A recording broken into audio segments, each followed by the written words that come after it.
এই শোনো না, পরের বার যখন ঘুরতে যাবো তো আমি আমার মা বাবাকে ঘুরতে নিয়ে যাবো। কেন? ওনাদেরকে কেন নিয়ে যাবো?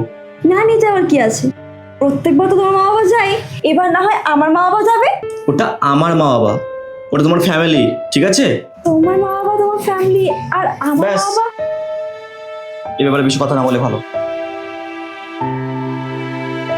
তুমি আর মায়ের মুখের উপর তর্ক করেছো? হ্যাঁ তো আর কি করবো, উনি সবসময় আমাকে ছোট করে কথা বলবেন আর আমি শুনতে থাকবো। শোনো, এত কিছু বুঝি না, পরিষ্কার কথা, মায়ের মুখের উপর তর্ক করবে না, না হলে কিন্তু আমি ঘাড় ধাক্কা দিয়ে বের করে দেবো, বলে রাখলাম। বাবু হ্যাঁ মা। এদিকে আয়। হ্যাঁ যাচ্ছি। মা ডাকছে। সকালে যেটুকু সময় তুমি তোমার মা বাবার সাথে কাটাও, অফিস থেকে ফিরে আসার পরও মা বাবার কাছে গিয়েই বসে থাকো। আমার কি একটু সময় মনে হয় না তোমার সাথে কাটাই, তোমার সাথে একটু ঘুরতে যাই? আমার জন্য কি তোমার কাছে একটু সময় নেই? আবার সে ভুলভাল কথাবার্তা।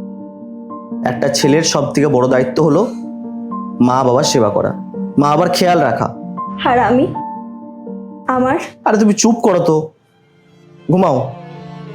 এই বাবু হ্যাঁ মা। এদিকে আয়, দরকার আছে। যাও, তোমার মা আবার ডাকছে।